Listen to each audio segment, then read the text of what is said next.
Back when I was just a wee little lad playing Raid Shadow Legends a few years ago and faction wars were introduced, I remember seeing Lydia, the Death Siren, the champion we're going to be talking about today, introduced along with them, and I realized just how strong she is. I wasn't exactly alone in that opinion. Everybody kind of realized what an amazing champion she is, and I said, hey, I got to get this champion. Now, it took me probably like a year or a year and a half from the time that Faction Wars were introduced to actually get my hands on this gal, but my god, was it worth it. So we're going to be talking about Lydia today, and I'm going to be showcasing her in a few different teams and all those sorts of good things. Let's go ahead and take a look at her skills. She's not fully booked on the A1. It is what it is. She has a bit of a book here, though, to say the least. So attacks one enemy, has a 100% chance, I believe this book's too, yes, of placing a fear for 1 turn, 100% chance of increasing the duration of any poison sensitivity debuffs by 1 turn. Now, there is a passive effect to this, so attacks enemy champions with this skill whenever they place a freeze, stun, fear, true fear, or petrification debuff on an ally.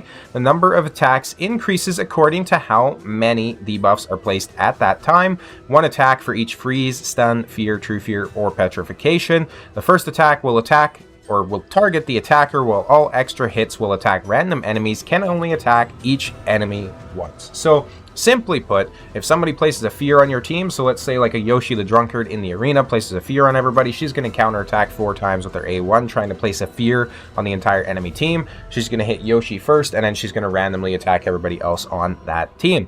Now, she will attack everybody else because she can only attack each enemy once, which is quite nice. So it's very, very well coded there. Now, Siren's Wail is kind of what she's known for, her A2. AoE, 100% chance of placing a decreased defense, and a weaken for 2 turns. Now, this would already make her a decent champion, but she also has a strengthen and an increased speed on all allies for 2 turns on a 3-turn cooldown. So not only is she debuffing the enemy team, she is buffing your team, which is pretty fantastic. You'll see her in a lot of Seer compositions because of this, and she's very useful somewhere like Hydra as well. Finally, we're going to come to her nullification, which is her A3, attacks 1 enemy 2 times. The first hit has a 75% books to 100% chance of placing on poison sensitivity for 2 turns.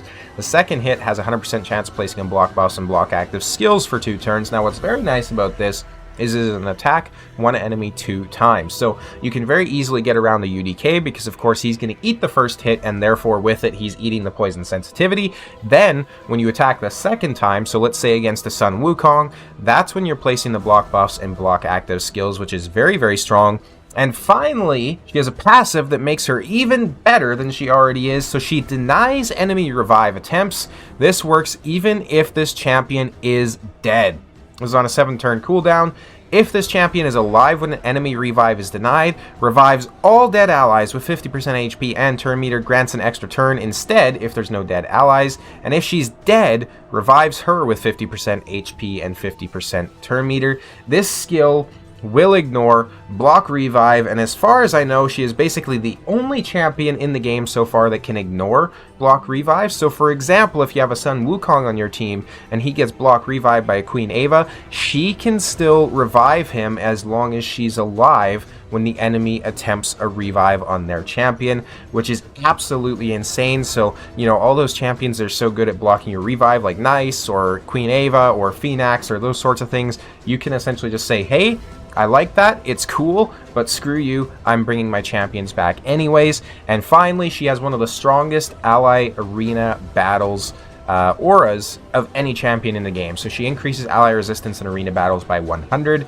Now keep in mind, when she was introduced to the game, we were at a far different state where essentially the meta was a go first team, or having somebody that can essentially survive a couple of hits like your Duchess and then reviving everybody, right? So she shook up the meta so much with her block revive, or her deny revive, and then her resistance aura, right? Like, she was such a fantastic champion.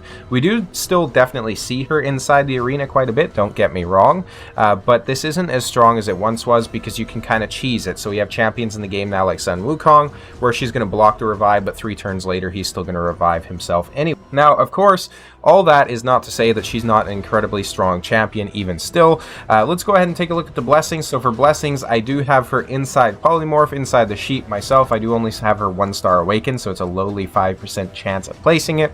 and it does require accuracy. If you're not running her inside Sheep, I would recommend running her inside Cruelty so that she can get those AoEs and the counterattacks, decreasing the enemy's defense. And then, of course, you could actually run her in Nature's Wrath too if you're trying to do just prolonged battles, because she's going to increase her own damage. She doesn't do a ton of damage, but any little bit can help, especially in a Hydra fight after the rework, right? So let's go ahead and take a look at her stats here. She is quite tanky, 77k HP, 2700 defense, 312 on the speed, and then 484 on the accuracy. The rest of her stats don't really matter. For masteries, I do have her built out in Eagle Eye as well as some of the counterattack masteries here. So she's taking less AoE damage because of Blast Proof. She is healing herself every time an enemy is healed, so she keeps herself alive. And then she's increasing ally resistance by 5 for each buff placed on them. So she's essentially increasing everybody else's resistance by 10 roughly with her A2. And then we just have, very basic masteries on the right-hand support tree as well. And then that being said, of course, if you're very early on in the game or those sorts of things and you don't have very good damage dealers, although, you probably should by the time that you finish Faction Wars, you could very easily run her inside War Master too because of all the counterattacks she gets when the CCs are placed. Very, very strong champion. We're going to go ahead and go into Dragon 20 and show you what she's capable of. So she is essentially just an all-in-one debuffer for you, right? So you'll see her used basically anytime somebody's trying to run a showcase of a champion, anytime somebody's running a seer team, those sorts of things, just because she's so damn strong at what she does. We'll go ahead and slow her down here so you can check out the fantastic animations. She has this kind of like clone of herself with the wings that come in, and she places the AoE, decrease defense, and weaken, and then she allows our Quintus to come in and just absolutely smack people into the ground, right? So she's such a strong champion. She's very impressive. For anyone who's not familiar, you do get her by earning 3 stars in every single stage of Faction Wars, which at this point in time, there are certainly a lot of factions that you have to beat, right? So you'll have a lot of teams that you have to get through, a lot of champions that you'll need, and then we do have another faction coming as well. So if you're kind of on the cusp of getting her right now, I'd recommend pushing for it before this new faction is announced. They do generally give us a bit of a heads up, right? I know for a lot of people there was a little bit of backlash, at least when they introduced the Sylvan Watchers, just because there were some folks that were close to getting her and then they didn't because the new faction came out. But she is well worth the trouble. Let's showcase her inside the arena here. Let's go ahead and hit a refresh. She especially excels against teams that aren't going to have Stone Skin or those sorts of things. So let's go ahead and bring her in against a team like this. She excels as well against a team where, for example, Siegfried is going to try and revive everybody or those sorts of things. So we are going to go ahead and just lock everybody out. Now, of course, this would already be a pretty good setup for our Quintus, but we're going to do one better. We're going to get that AoE, decrease defense, and weaken. And the other thing to keep in mind too is Arbiter does not place an increased speed, right? She just has the turn meter fill and the increased attack. So if you're running Lydia with your Arbiter, and especially if she goes second, she can actually help your nuker go a little bit slower as well, because they're going to get that increased speed on them. And then we just come in and we do an AoE slam, kill everybody except the enemy Arbiter, because she's built out in Swift Parry for some reason in 2024. I don't know what this player is doing per se, but they're throwing a bit of a curveball at us, I suppose. I'm curious. Not incredibly high player power there. They might not have better sets, but not talking smack by any means, don't get me wrong.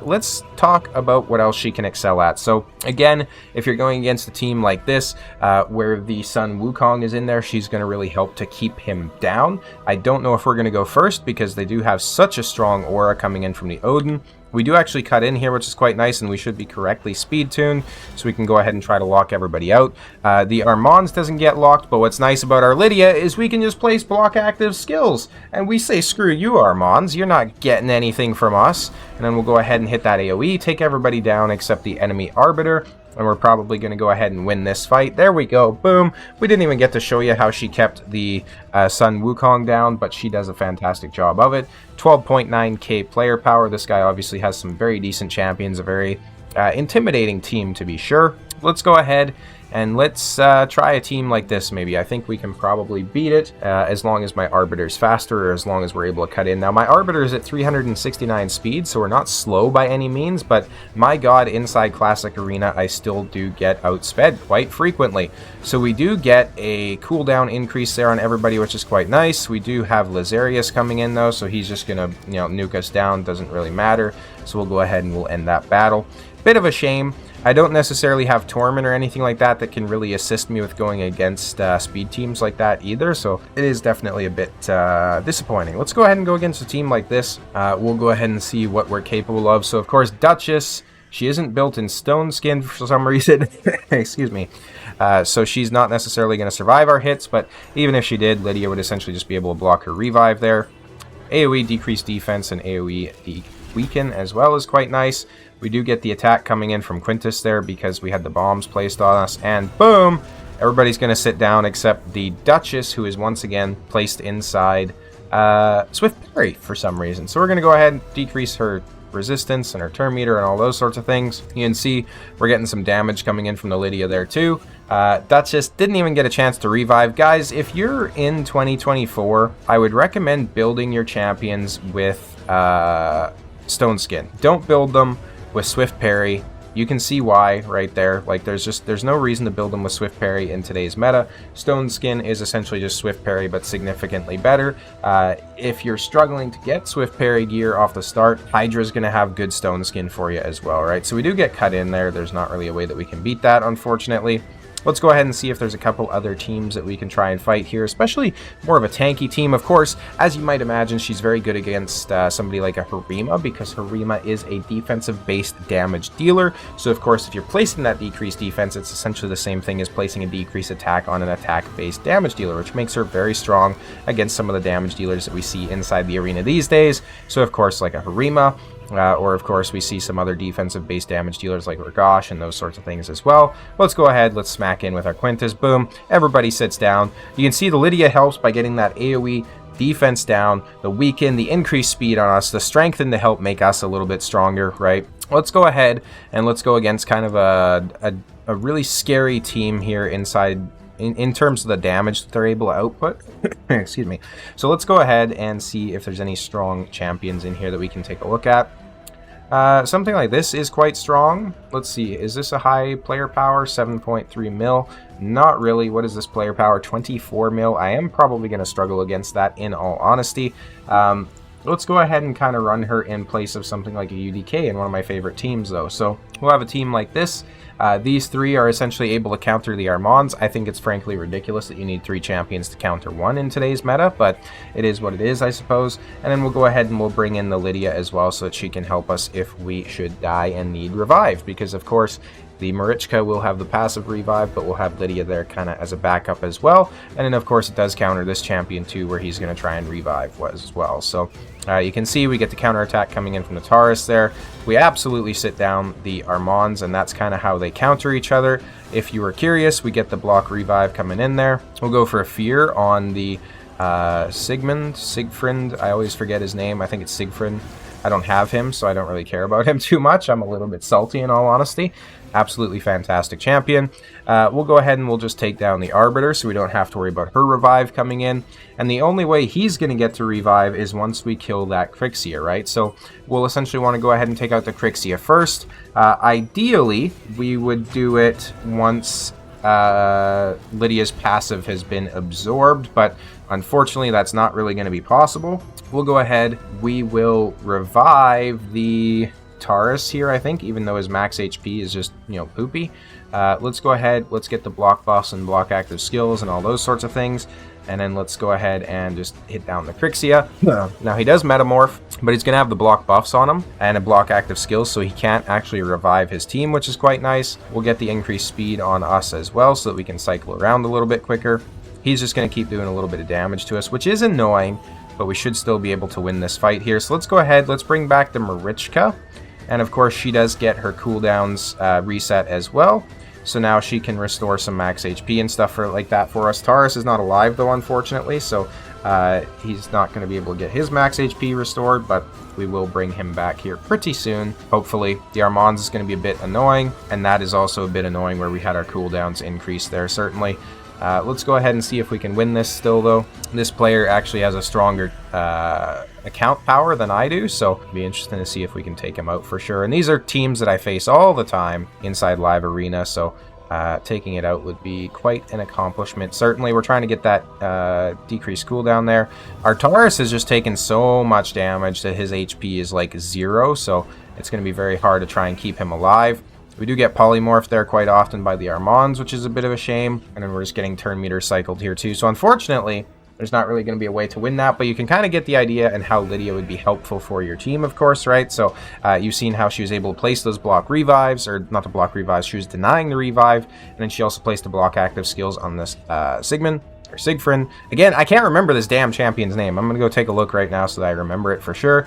It is Siegfried. There we go. So this guy, how he revives on his second form, she was basically able to stop that because of the block active skills, which is pretty cool. So she is a very, very strong champion, especially still in today's meta. The fact that the meta has progressed so far and she's still so relevant really tells you how strong of a champion she is overall, and certainly how strong she was upon release. That being said, thank you guys all so much for watching the video, and as always, I'll see you next time.